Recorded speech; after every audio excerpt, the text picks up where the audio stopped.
capítulo 3, Eclesiastes, versículos 1 ao 8. Tudo tem o seu tempo determinado, e há tempo para todo propósito debaixo do céu. Há tempo de nascer e tempo de morrer, tempo de plantar e tempo de arrancar o que se plantou, tempo de matar e tempo de curar, tempo de derribar e tempo de edificar, tempo de chorar e tempo de rir, tempo de prantear e tempo de saltar, tempo de espalhar pedras e tempo de ajuntar pedras, tempo de abraçar e tempo de afastar-se de abraçar, tempo de buscar, tempo de perder, tempo de guardar, tempo de deitar fora, tempo de rasgar e tempo de coser, tempo de estar calado e tempo de falar, tempo de amar e tempo de aborrecer, tempo de guerra e tempo de paz. Palavra de Deus. Tomem assento, o Senhor seja conosco. Quantos concordam? Dê glória a Deus novamente. Glória a Jesus. Meus irmãos, o tempo de Deus e as precipitações dos homens. Isso já é um pouco de polêmica, porque muitos nas igrejas de hoje estão dizendo que nós temos que determinar, porque determinando Deus vai fazer. Eu é que sei o que é melhor para mim. Não é? Não, se eu tenho fé, pode bater o pé, que vai acontecer. Eu fico imaginando, né? Muitas vezes, uma pessoa passa num lote cheio de fé e diz: Senhor, que esse lote seja meu. Aí passa outro cheio de fé e diz: que esse mesmo lote seja meu. O outro cheio de fé, que esse mesmo lote seja meu. Como que é isso? Deus é soberano. Deus é que está no domínio e controle de tudo. Ninguém manda em Deus e ninguém toma das mãos de Deus alguma coisa. A nossa vida com Deus é uma vida de fé, muito mais de rendição do que apropriação. É rendendo-nos que alcançamos alguma coisa. No cristianismo é dando que se recebe. Tem muita coisa que acontece nos dias de hoje, irmãos, que são precipitações que nos tira do tempo de Deus e nos coloca no nosso tempo. Por isso que tem muitas promessas que não cumprem. Por quê? Porque nos coloca no nosso tempo. No nosso tempo, fica a nossa responsabilidade.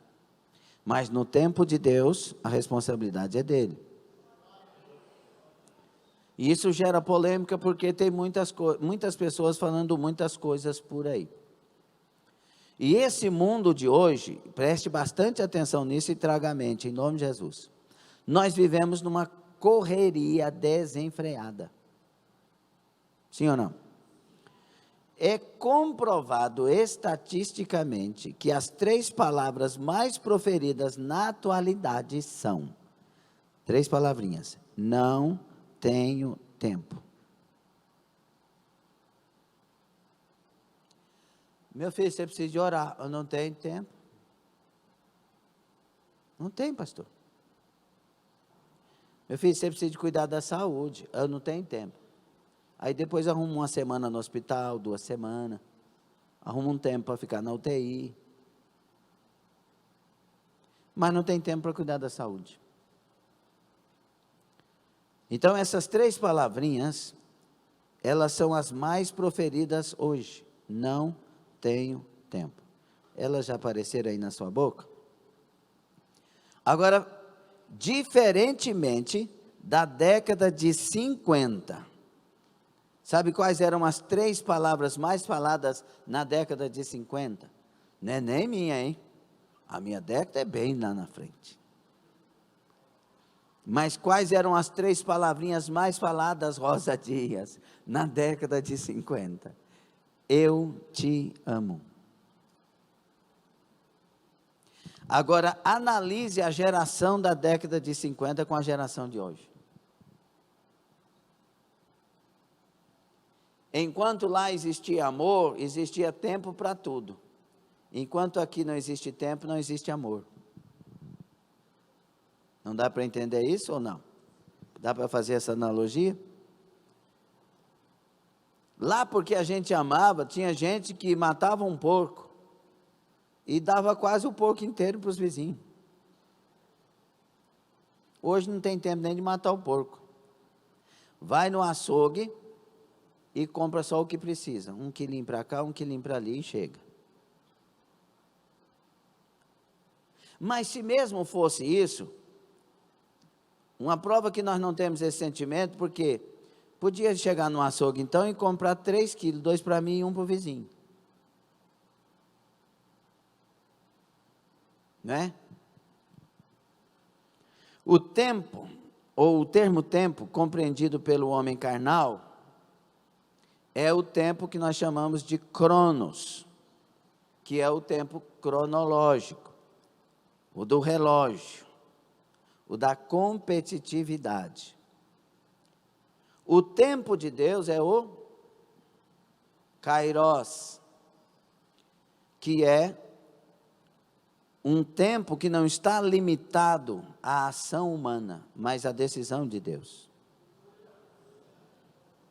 ao propósito de Deus. O tempo do homem é limitado àquilo que diz respeito ao natural. O tempo de Deus não tem limitação. O que Ele decidir fazer vai acontecer no tempo dEle, do jeito dEle. E aí, nós quando olhamos para o Salmo 40, o Salmo de Davi, ele foi ungido muito jovem para ser rei de Israel. Ele teve 3 unções, né? A primeira lá na casa do seu pai, a segunda em Judá e depois todo Israel, o terceiro, para se tornar um rei. E esse Davi teve que esperar o tempo preste atenção, teve que esperar o tempo de Deus. E é interessante que Davi, ele teve a oportunidade de matar aquele que ele substituiria. E matar com razão, porque ele estava sendo perseguido por ele. E ele encontrou ele dentro de uma caverna em Engedi. Eu já fui nesse lugar, é muito legal, muito bonito. E aí tem uma cachoeira no final assim, no meio do deserto, muito lindo. Ele acha o Saul vulnerável. E o exército de Davi estava dentro da caverna com ele. Ele disse: o Senhor teu Deus te entregou o teu inimigo nas tuas mãos.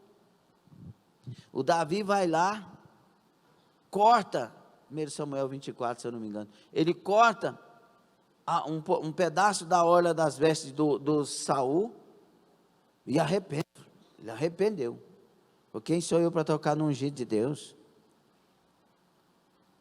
Depois, quando os dois conversam fora da caverna, Davi chama Saul de pai, meu pai, ao respeito. Porque Davi sabia uma coisa: se Deus me ungiu, no tempo de Deus eu serei. Agora entenda uma coisa: quando nós aceitamos Jesus, nós somos ungidos pelo Espírito. O Espírito do Senhor Deus está sobre mim e me ungiu, disse Jesus lá atrás, mas aqui Ele diz para nós: como um pai me enviou, eu te envio também. Então nós temos a unção do Espírito, nós somos ungidos por Deus para algo. Não precisa correr atrás de uma maneira desenfreada, deslocada. Não precisa de querer provocar a queda de outro para que você assuma: olha, eu vou fazer essa comparação, mas não tem nada aqui de contra, de injúria, de não sei, só para você entender. Deus me prometeu que eu vou assumir a Regional Formosa, mas esse pastor não sai daqui, meu Deus, vou dar um jeito para ele sair daqui. Ô pastor Francisco, ô pastor não sei o quê, ô irmão lá da Inglaterra, chama ele para ir para aí, ô não sei o quê. Peraí, quem te prometeu? Foi Deus ou o homem que você seria pastor daquele lugar? Foi Deus. Então espera, meu filho, vai acontecer. Só que nós vivemos num tempo de ansiedades. A gente recebe a promessa ontem, quer que se cumpra hoje. Se passar de amanhã, a gente desespera. Porque nós também fomos educados pelos nossos pais de uma maneira, preste atenção nisso, pais. Nós fomos educados pelos nossos pais de uma maneira muito errada. A criança quer um tênis e bate o pé, e o pai diz, não, não vou dar. E a criança faz uma birra, ele compra o tênis e dá na hora. O imediatismo. Não ensina o filho o efeito que... Vocês conhecem o Mário Sérgio Cortella, um dos grandes filósofos de hoje, né? Ele tem umas palavras muito legais, umas palestras, uns livros e etc. O Mário Sérgio Cortella chama um efeito aí que eu quero colocar como exemplo de pamonhatização. Pamonhatização, um negócio assim. O que é? É que os antigamente, quando ia fazer pamonha, eles iam para o meio do mato colher o milho. Eles marcavam de manhã, tinha que esperar chegar, qual que vai ser? Vai ser domingo. Domingo nós vamos fazer pamonha. Aí tinha que esperar a semana toda. Aí sábado, não, domingo de manhã, ia na lavoura, porque o milho tinha que ser fresquinho, não podia murchar. Ia na lavoura para quebrar o milho, para arrancar o milho da lavoura. Enquanto isso, as mulheres ficavam lá arrumando a trempe, as coisas, e o óleo, a manteiga que vai pôr, não sei o que, vai arrumando. Aí chega os camaradas com um saco de milho, tantos sacos de milho, que era tudo muito fartura, o queijo já está preparado, não sei o que, a linguiça que vai pôr no meio, tudo arrumadinho. Aí começa a descascar o milho, e depois que descasca o milho, tem que ser da maneira certinha para aproveitar as palhas, se não perde. E aí não pode ser com a mão suja, não pode sujar a palha, e vai aquela ciência toda dos antigos, né? Aí alguém vai ralar, enquanto o outro está tirando as palhas e passando o milho para ali. Outro antes vai tirando o cabelo do milho, o grupo de tirar o cabelo do milho, vai passando, o outro pega e zap, e vai ralando. Aí a outra pega a massa e já vai para o tempero, e vai não sei o que. Tem muita gente fazendo assim, você de jeitinho, eu passei por isso, eu também. Aí, quando chega... amarrar as pamonhas, aí tem as pessoas, cada um ali tem um especialista. Ralar é com a fulana, a tia fulana de tal é boa para fazer isso, amarrar é com um ciclano de tal, e aí cada um vai e tal, não sei o que, as pamonhas saem 2 horas da tarde, irmão, chegou a dar o cheiro da pamonha aqui, vocês vão vender as pamonhas tudo hoje. Quando você olha para a pamonha quentinha, em cima da peneira de palha, e põe as cascas dos milhos assim, ó, de ladinho assim, ó, e as pamonhas assim, e aquela fumacinha que faz assim, irmão, aquela fumaça é muito provocante. 2 horas da tarde, todo mundo com vontade de comer pamonha, e agora já está com fome, irmão, é 10 pamonha, e com os beijos queimando, assim, ó, tem gente engolindo aí, ou seja, tem que aprender o preço que se paga para se ter alguma coisa. Só que hoje você vai ali e compra a pamonha. Vai ali e compra o tênis. Não tem o efeito do amadurecimento para tal. Os pais de hoje são imediatistas. O filho quer, vai lá e compra e já dá. Nós tínhamos que ensinar os nossos filhos a pagar o preço para aquilo. Esperar o tempo para aquilo, trabalhar para aquilo. Não, mas hoje é imediato. Por isso muita coisa hoje, quando Deus promete, já está na consciência. Se Deus prometeu ontem, é para entregar hoje, e não é assim com Deus. O tempo de Deus envolve a sabedoria de Deus. O tempo de Deus envolve o conhecimento de Deus. O tempo de Deus envolve tudo que Deus está vendo em nós. E tudo no tempo de Deus é na hora certa. Não adianta comer a pamonha antes de cozinhar. E tem muita gente comendo a pamonha antes de cozinhar. Vai soltar o intestino, vai dar problema, não vai ter gosto. Tem muita gente colhendo a fruta verde antes de amadurecer, não tem paciência. E aí a hora que vai comer, não tem sabor, e a semente se perde. Nós temos que aprender que as coisas vêm no tempo de Deus. E que no tempo de Deus elas são mais gostosas. A gente desfruta daquilo que vem e que chega na hora do tempo de Deus. Por exemplo, os nossos adolescentes, prestem atenção nisso, adolescentes, que é muito importante. Vocês estão chegando na idade que o corpo desenvolve, a atração chega, não é? As coisas vão acontecendo e é natural que o corpo peça aquilo que não é hora de fazer. Vem a libido, né? Aí a pessoa vai ficando vaidosa, porque vai chegando e vai descobrindo o corpo, vai descobrindo que está se tornando uma mocinha, um rapazinho. E é normal que venham alguns desejos, alguns pensamentos. O que não é normal é que isso domine vocês e dirija a vida de vocês. Tem gente que na adolescência quis tanto namorar, beijar-se e tal, não sei o quê, que hoje está nos prostíbulos. Não soube esperar o tempo. É normal que apareçam essas coisas, mas as realizações delas é no tempo certo.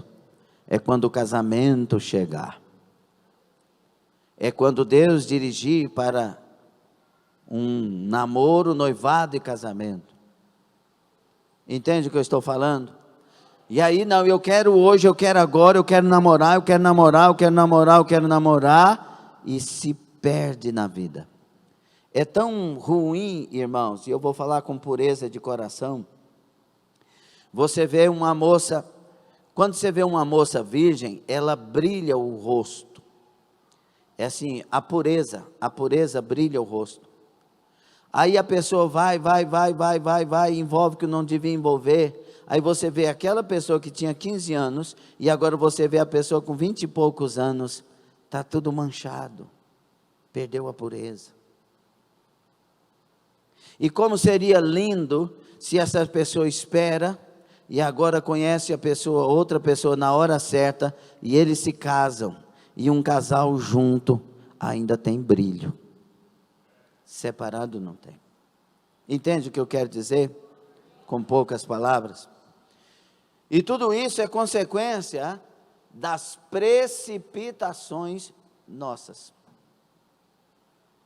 Nós temos a mania, nessa geração, de dizer que nós sabemos o que queremos, e não sabe. Mas nós somos tão inteligentes, nós somos tão googlianos, que nós temos todas as respostas e toda a sabedoria. Só que Deus não trabalha com o que os meus olhos veem, ou com o que a minha mente raciocina. Deus trabalha com o que eu quero e preciso de fato, e é Ele que vê isso. Muitas vezes eu não sei o que eu quero, mas Deus sabe. Ele me fez, e Ele me conhece nos detalhes. Nos detalhes. Um exemplo que eu sempre uso aqui, é quando eu fui para que Jesus Jesus usou uma moça para me atrair para a igreja. E aí quando Jesus me salvou, e eu pensei, Jesus vai me dar o casamento com aquela moça, porque o testemunho fica perfeito, não sei o que, não fica perfeito, no meu pensamento naquela época, nunca. Então você foi para a igreja por causa da moça. Eu fui para a igreja por causa da moça, mas só que quando eu saí da igreja, que a moça não estava mais, eu senti saudade de Jesus. E quando eu voltei para a igreja, agora ela não estava lá mais, eu voltei por causa de Jesus, porque a moça foi só a isca. Quando eu voltei por causa de Jesus, falando que eu queria mudança, Jesus me libertou naquela noite e transformou. E aí, não, vai ser ela. Não, não vai ser. Eu falei, mas não é possível, Jesus. Aí eu tinha todos os detalhes, por causa disso, por causa daquilo, porque é isso, porque fica bom nisso, porque não sei o quê, e dá certo, o senhor entendeu? Entendi, mas não é. E graças a Deus que não era. Porque depois Jesus me apresentou a Vilcelene. Irmão, quando eu vi a Vilcelene, falei, mas o senhor. Aí que é o negócio. A gente pensa que sabe, não sabe nada. Deus não pensa, Deus sabe. Entendeu? Agora, o que falta em nós é paciência para esperar, e o que está difícil hoje. Diga para o seu vizinho, tem que ter paciência, criatura.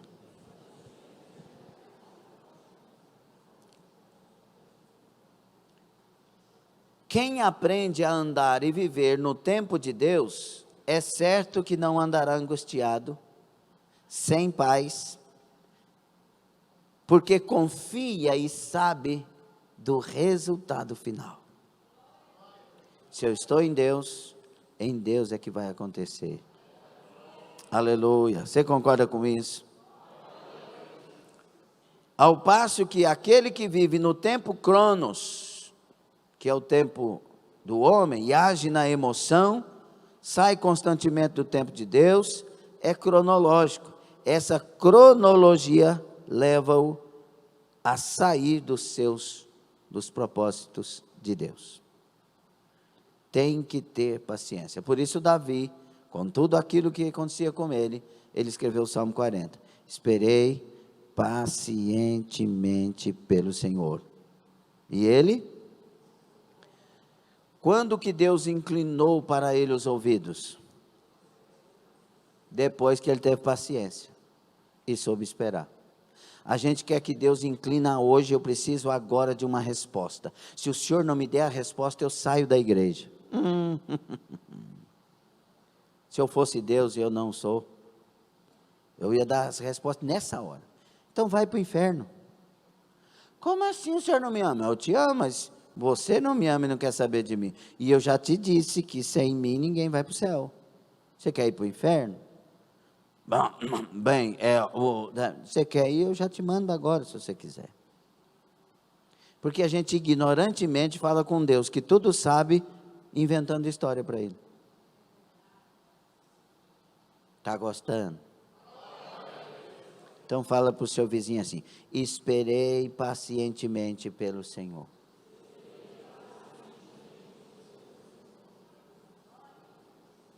Estou falando para quem tem aliança com Deus, nasceu de novo e sabe que Ele está no comando.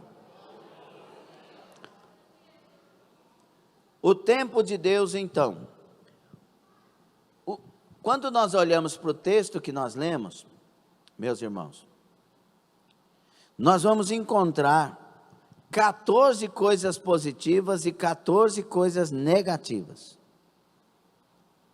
E Deus está o primeiro versículo vai dizer para nós, o quê? Leia aí o primeiro versículo de Eclesiastes 3:1. 1, 2, 3. Vamos de novo, 1, 2, 3.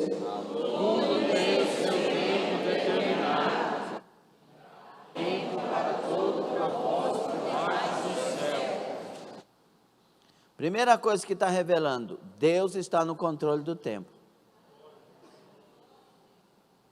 E a partir dele tudo está determinado. E aí vai revelar nas 14 positivas com 14 negativas, que nesse tempo dele nós vamos experimentar tanto o bem quanto o mal. Tanto a tristeza quanto a alegria. Tanto momentos de vitória quanto momentos de derrota. Mas quem está no controle é Deus.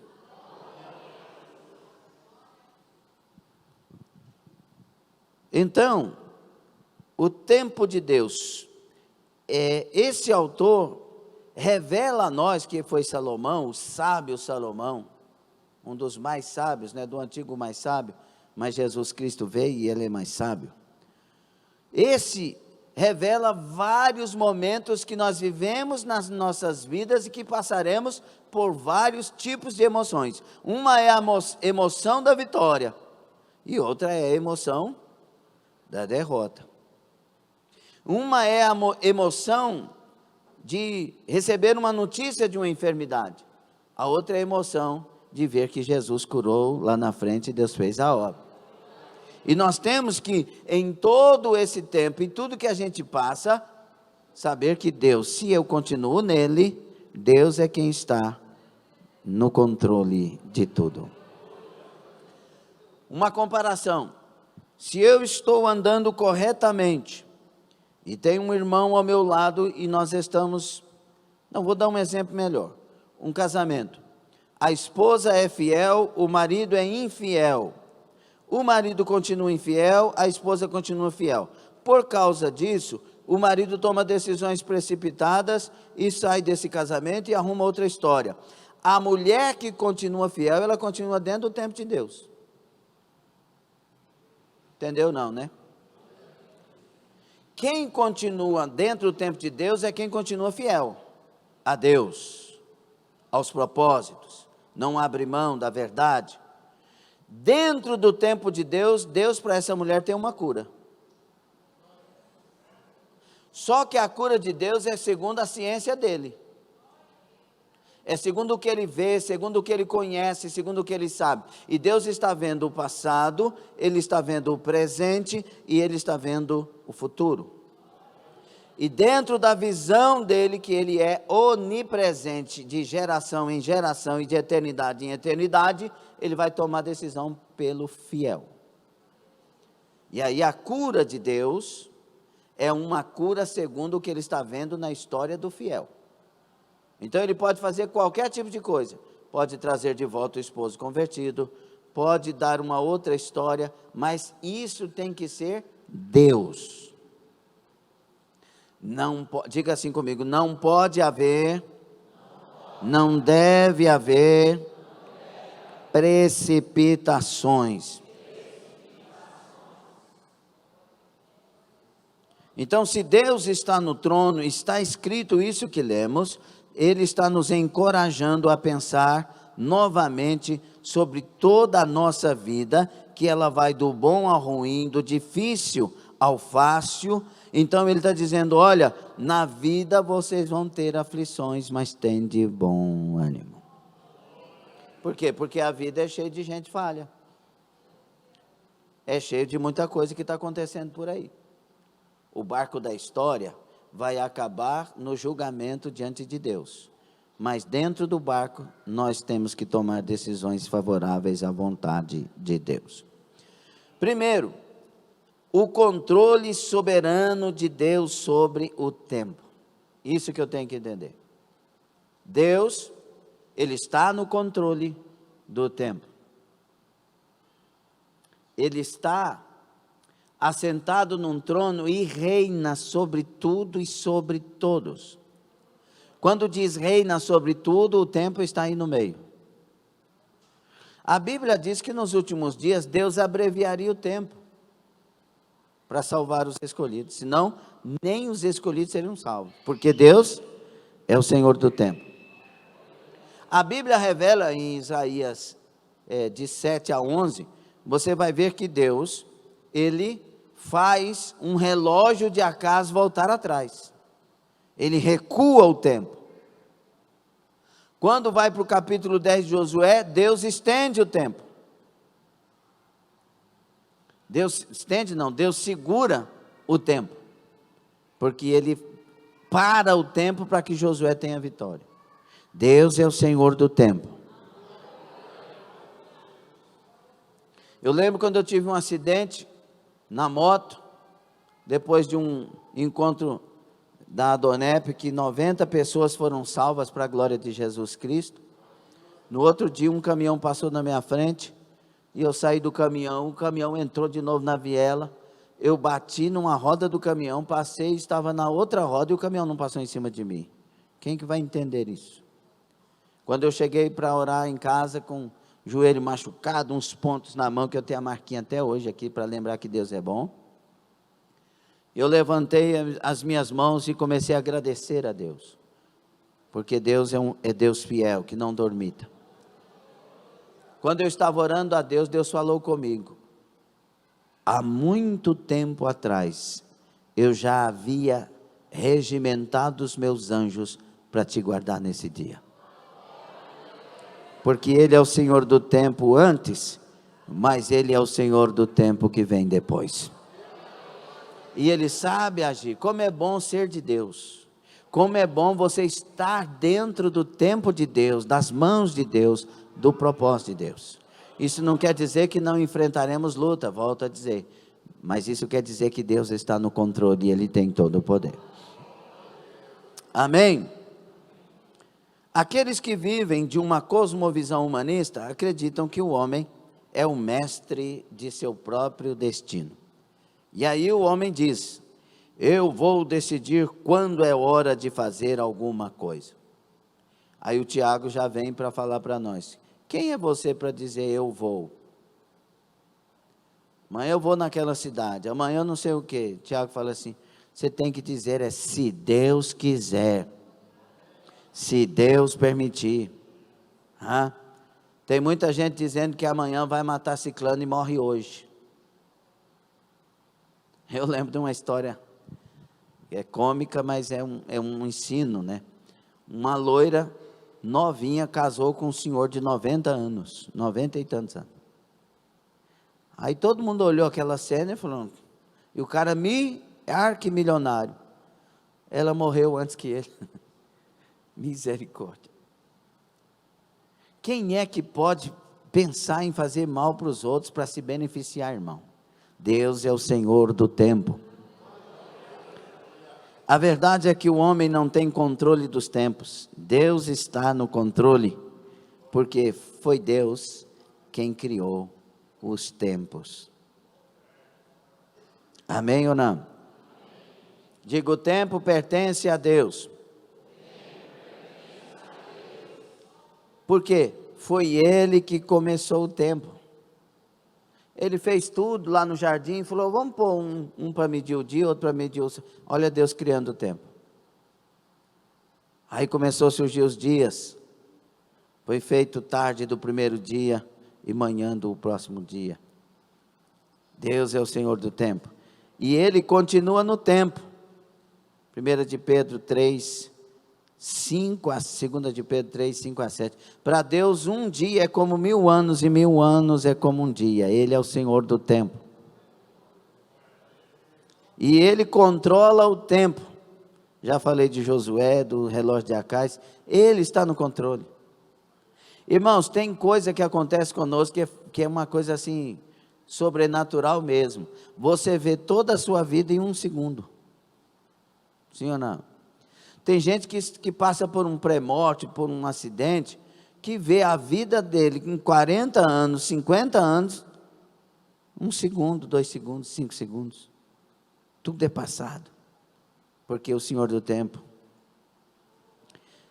Eu acho que é melhor nós entregarmos nossas vidas para o tempo de Deus.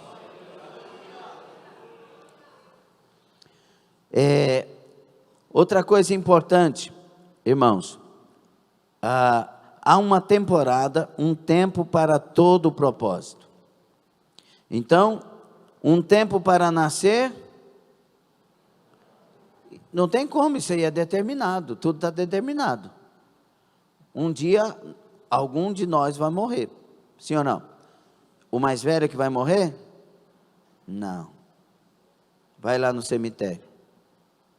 Você vai ver desde um feto até uma pessoa de 100 e tantos anos. Isso quer dizer o quê? Que o tempo de vida é determinado por Deus. Você sabe o dia que você vai parar de respirar, que eu vou parar de respirar? Por isso, garanta a sua vida escondida em Jesus Cristo, porque Ele é o único Senhor e Salvador. E Ele sabe o dia do final. Nós temos um testemunho muito angustiante e triste do pastor Cláudio Gama, que o seu filho com 30 anos foi levado aos céus. Então Deus sabe determinar. Isso é angustiante para nós, porque nós não fomos feitos para viver um pouco de vida. Nós fomos feitos seres eternos. Quando Deus nos fez, Ele nos fez com vida eterna. E nós temos vida eterna. Quando partir dessa, segue-se o juízo. Hebreus 9, 27. Ou seja, quem morreu sem Cristo vai ser condenado, julgado e condenado e lançado no fogo do inferno, diz a Bíblia. Não é a religião que diz isso, é a Bíblia. Mas quem morreu em Cristo será julgado e salvo, confirmado salvo, e vai entrar na nova Jerusalém de Deus e vai morar na eternidade com o Senhor. Então, nós temos que nos esconder em Cristo. Porque há um tempo de nascer e nós já nascemos. Então o que temos que esperar é um tempo de morrer. Por isso Eclesiastes, o mesmo livro, no capítulo 12, fala: e quando os seus dentes começarem a cair da boca, os seus olhos começarem a escurecer, como é que vai ser isso? Então desfruta da sua vida, faz o que você quiser, mas saiba que vai chegar o dia de prestar contas. O que o capítulo 12 de Eclesiastes me ensina? Me ensina a morrer em Cristo. E a Bíblia, ela é especialista em ensinar a gente a morrer.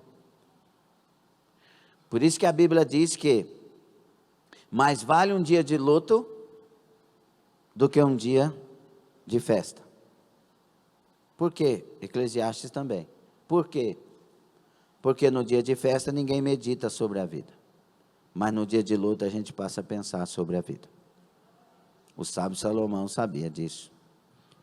Então, há um tempo de chorar e um tempo de rir. Então eu vou ter vitórias e derrotas. E quando chegar o tempo de rir, que eu saiba que tem tempo de chorar. E quando chegar o tempo de chorar, que eu saiba que tem tempo de rir. Eu vou equilibrar. O que Deus está me ensinando é ter um equilíbrio com a vida. Eu estou rindo hoje, mas poderá vir os dias de lágrimas, então eu equilibro. Eu estou chorando hoje, mas tem dias de risos. Então eu equilibro. Eu vou vencer. Eu vou passar. Aleluia. Está entendendo ou não? Há um tempo de manter silêncio e um tempo de falar. O que mais a gente quer na hora da pressão é falar. A gente chega a gaguejar para falar. E eu falei, mas tem gente que fala e depois tem que silenciar, porque falou besteira. Então saiba falar na hora certa e silenciar na hora certa. Isso é sabedoria. Porque haverá esses dois tempos.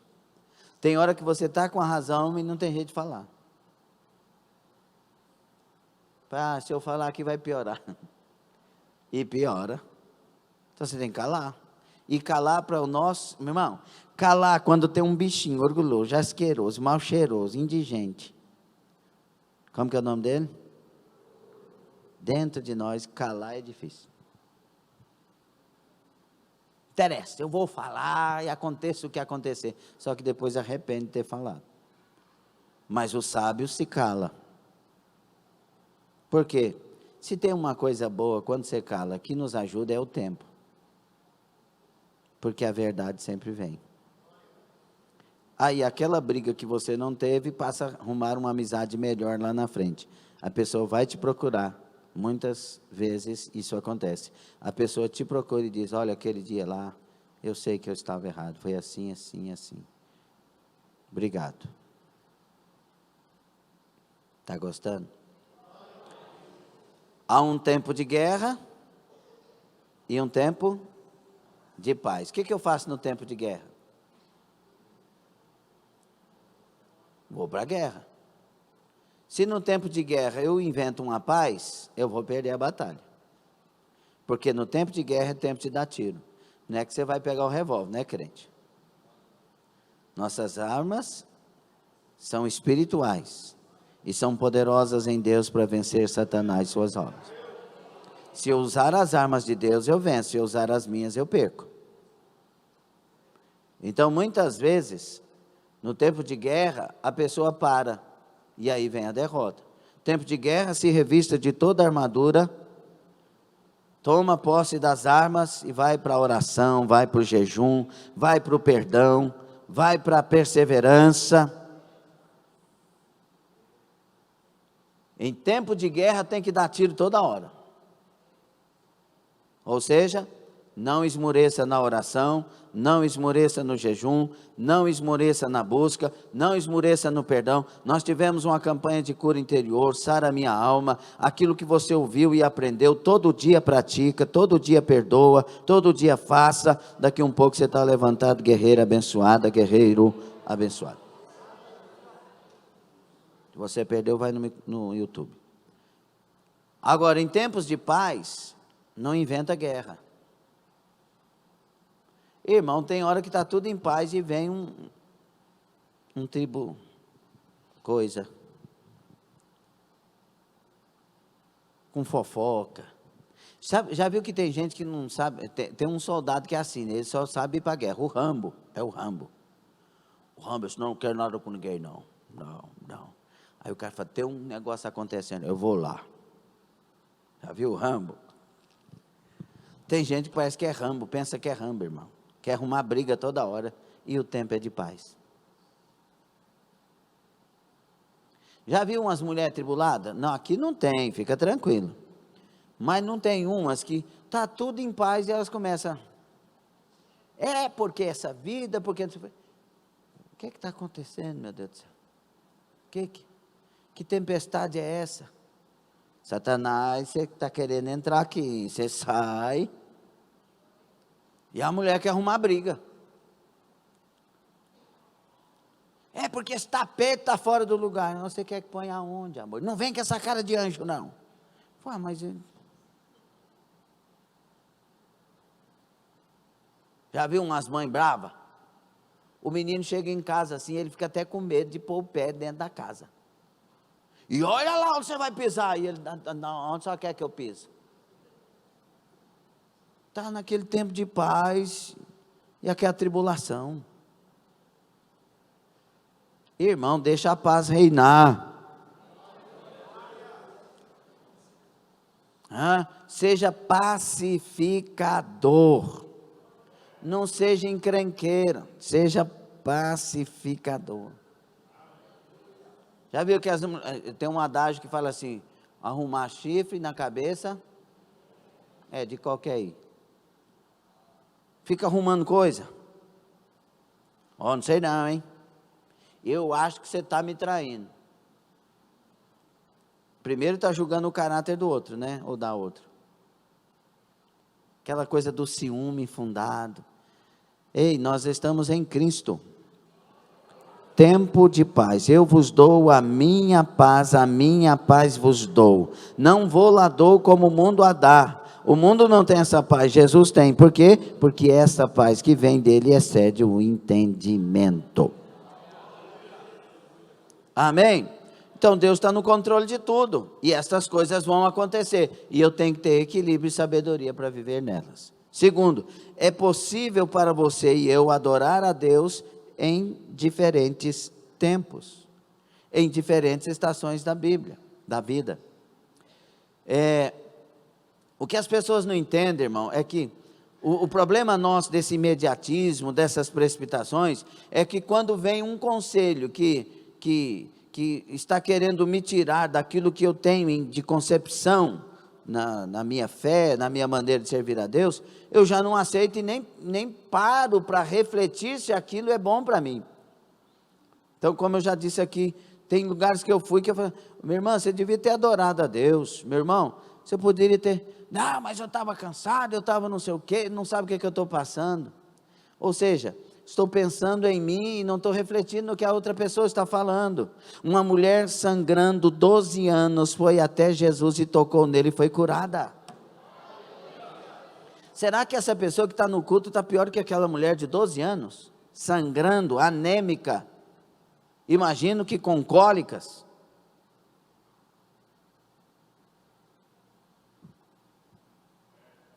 Não, mas é porque eu não me entendo. Você tem que procurar entender. Dá para adorar. Dá para fazer alguma coisa. Se a pessoa tiver imóvel e não tiver nada para levantar, e ela conseguir levantar o dedinho em adoração, Deus recebe como se fosse um adorador que estivesse de pé saltando de alegria. Mova o último nervo, mas mova para adorar. Pastor, um dedo não adora a Deus, eu estou falando de expressão de louvor, expressão de adoração. O adorador, ele gosta de fazer isso aqui, ó, glória a Deus. É uma questão de adorar, e dá para adorar, é possível adorar a Deus em meio à doença. E quando a gente adora a Deus no meio da doença, o que nós estamos fazendo? Algumas declarações, entre elas, a principal, eu dependo de Deus. E eu confio em Deus. Pastor, mas se ela fizer isso e não for curada, se ela confia em Deus, depende de Deus, está adorando, ela vai para o céu diretamente, e o lugar é melhor do que esse. Entendeu? Você concorda? Se você apenas agradecer a Deus em épocas de grande saúde e prosperidade, você não estará agradecendo muito a Deus. Porque essas estações fluem e refluem como a maré. Nós devemos encontrar alegria no meio de cada estação e na transição entre elas. Adoramos a Deus em sua soberania. Adoramos a Deus pelo que Ele é. A gente tem a mania de cantar aquilo que não vivemos. Se Deus fizer, se não fizer. Aí fala, eu adoro, eu não adoro, mas o adoro, haja o que houver. Tem uma expressão errada aí, né? Porque eu adoro a Deus pelo que Ele faz e pelo que Ele é. A gente adora a Deus por tudo que Ele faz e por tudo que Ele é. Mas a poesia está querendo ensinar algo, né? Então vamos purificar isso. Eu não adoro a Deus porque eu preciso de um milagre. Eu adoro a Deus porque Ele é Deus. Não é? Eu tenho que entender que o meu principal dever, aconteça o que acontecer, é adorar. Porque Ele é Deus. Porque qualquer coisa ruim que acontecer nas nossas vidas, na minha vida, ainda tem uma coisa melhor que aconteceu, Ele me salvou. Ele me salvou. Nós estamos longe da igreja que fomos. A igreja primitiva, mas Deus quer levar a gente de volta. Então, o nosso tempo é atemporal, mas Deus é atemporal, mas o Deus que nós servimos, Ele é o Deus que nos enquadra no tempo eterno da salvação. Deus é o Rei dos tempos, Ele é quem determina nossos dias. Ele é quem determinou a hora que esse mundo começaria e Ele determinou o tempo que este mundo terá o fim. Ele determinou o tempo em que Jesus nascesse em Belém e no momento em que Ele morreria na cruz. Foi Deus que determinou tudo isso. Para cada coisa há um tempo determinado. Então, meu Deus, meus irmãos, o tempo é um dom dado por Deus, e dom a gente cuida. Aprenda a lidar com o seu tempo, invista no seu tempo, traga qualidade para o seu tempo, traga qualidade para a sua vida dentro do tempo que tem. Muitas vezes usamos o nosso tempo para nos preparar para esta terra, e Deus nos ensina que temos que usar o nosso tempo primeiro para nos preparar para o céu. Ou não é? Dá conta de dar glória a Deus, todo mundo? Dá? Até o Mateus que está com dengue levantou a mão. Que coisa boa. Nós temos, irmãos, que entender que o equilíbrio é que me vai fazer viver bem. Equilibrar. Estou passando pelo deserto, mas não estou ficando, estou passando. Estou passando por uma luta, mas não estou ficando, eu estou passando. Estou passando por um problema no meu casamento, mas não estou ficando, eu estou passando, o meu casamento vai ser curado. Eu estou passando. E o bom da vida do cristão é que ele está passando na presença de alguém que tem poder para fazer milagre a qualquer momento. Então, meus irmãos, nós temos que administrar nossas vidas, primeiro, o nosso tempo para Deus. Qual é o tempo que você tem tirado para Deus no seu dia a dia?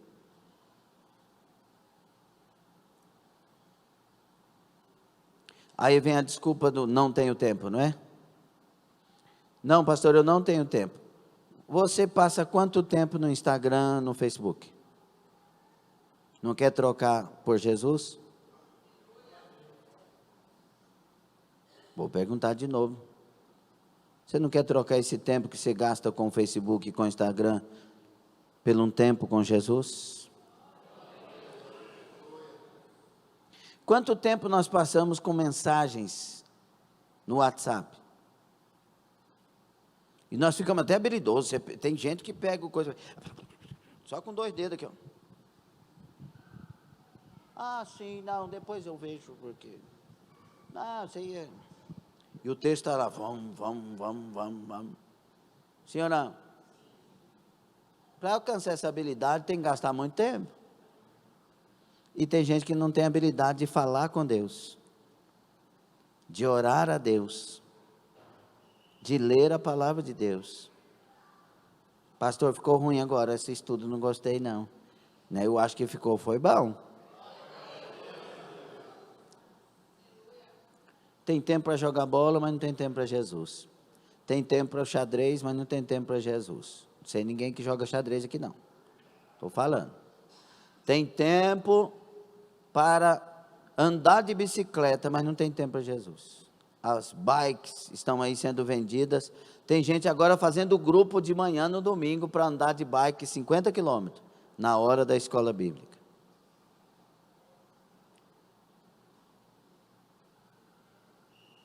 Ah não, pastor, para com isso. Não vou parar não.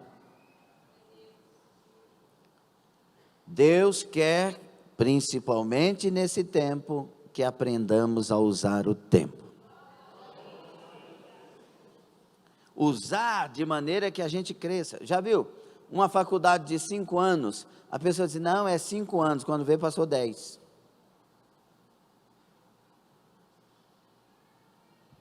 Ah não, todo final de semana, aí quando vê alguém que fez a inscrição, já formou e já está com canudo.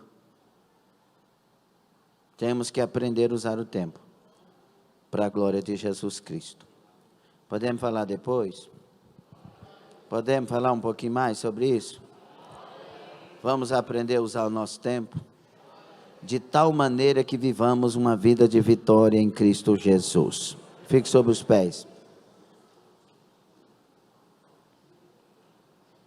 Glória a Jesus.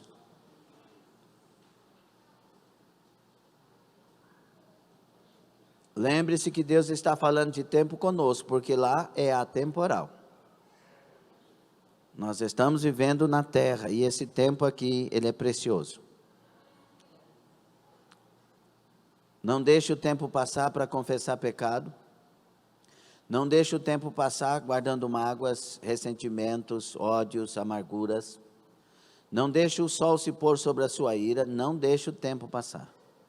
O que tem que corrigir agora, e o tempo ficará mais precioso. Vai ficar melhor o seu tempo. Não perca tempo. Amém? Senhor nosso Deus e Pai, obrigado por esta palavra, por esse estudo. Obrigado porque o Senhor é o Senhor do tempo, e o Senhor nos deu um tempo para vivermos aqui. Que nós tenhamos esse tempo como precioso, servindo o Senhor. Entregando nossas vidas à vontade do Senhor, ao querer do Senhor. Tira de nós toda precipitação, tira de nós toda ansiedade excessiva, tira de nós, Pai, tudo que atrapalha vivermos o tempo do Senhor. Nos dá paciência, perseverança, Senhor, nos dá confiança, nos faça descansar em Ti. Assim abençoe a igreja, o povo do Senhor, e que a partir de hoje, possamos aproveitar melhor o nosso tempo, e que esse tempo seja o tempo do Senhor em nós e para nós. Abençoe, repreendendo o mal, confirmando a bênção, em nome de Jesus. Quem recebe, concorda? Glória a Deus.